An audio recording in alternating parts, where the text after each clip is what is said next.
ডিমের ব্যবহার নেই কোথায়? ব্যাচেলরদের প্রধান খাদ্য থেকে শুরু করে জন্মদিনে মাথায় ভাঙা পর্যন্ত সবখানে রয়েছে এর ব্যাপক চাহিদা। তাহলে কেন নয় পুষ্টিগুণ জেনে নিয়ে ডিম খাই? ডিম ভাঙলে আমরা দুইটি অংশ দেখি, সাদা অংশ এবং কুসুম। অনেকে পরামর্শ দিয়ে থাকে ডিমের শুধু সাদা অংশ খাওয়ার জন্য, যাতে কোলেস্টেরল না বেড়ে যায়। কেন ভাই?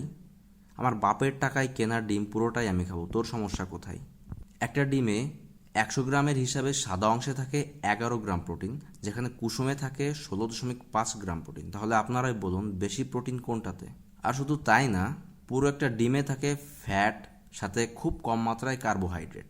ডিমে আরও রয়েছে vitamin A, D, E, K2, vitamin B এর পুরো গোষ্ঠী। তাছাড়াও আরও কিছু খনিজ উপাদান রয়েছে, যেমন calcium, copper, iodine, iron, magnesium, manganese, phosphorus, potassium, selenium, sodium, zinc.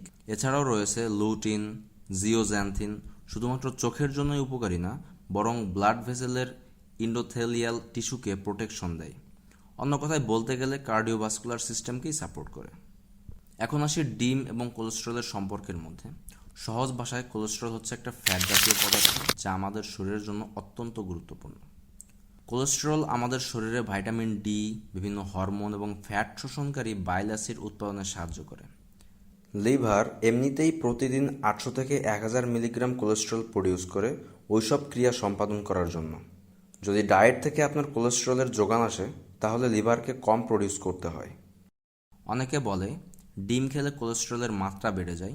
কথাটা আমাদের মিসগাইড করে, কারণ ডিমের মধ্যে থাকে এইচডিএল, হাই ডেন্সিটি লিপোপ্রোটিন।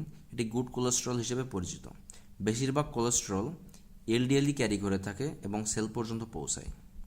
কিন্তু অতিরিক্ত এলডিএল শিরা বা রক্তনালীকে ব্লক করে রাখে। এই এইচডিএল অতিরিক্ত এলডিএলকে ব্লাড স্ট্রিম থেকে বের করে এনে আবার লিভারে পাঠিয়ে দেয়। কিন্তু প্রশ্ন হতে পারে, লিপোপ্রোটিন কি? এটি হচ্ছে প্রোটিন প্লাস ফ্যাট। সহজ ভাষায় বলতে গেলে পানিতে যদি কোনো তৈলাক্ত পদার্থ রাখা হয়, দেখা যাবে পানির সঙ্গে এটা মিশতে পারছে না। সেরকম কোলেস্টেরল রক্তে মিশতে পারে না সরাসরি। লিপোপ্রোটিন এই কোলেস্টেরলকে একটা খোলসের মধ্যে আবদ্ধ করে সেটাকে রক্তে প্রবাহিত হওয়ার উপযোগী করে তোলে। গুরুত্বপূর্ণ আর একটা ফ্যাক্ট শেয়ার করি। ডিমের উপাদানগুলি সাধারণত সহজে হজম হয়, যদিও অল্প কিছু ডিমের প্রোটিন আমাদের শরীর সহজে গ্রহণ করে না, বিশেষ করে কাঁচা ডিম থেকে আসা প্রোটিন। রান্না করা ডিমের প্রোটিনগুলো বেশি সহজে হজম হয়, কারণ গরম করার ফলে প্রোটিনের গঠন পরিবর্তিত হয়ে যায়, যা আমাদের পরিপাক এনজাইমগুলোকে সেগুলোকে আরও ভালোভাবে ভাঙতে সাহায্য করে। তাই মোরাল অফ দ্য স্টোরি কি? বেশি বেশি ডিম খান।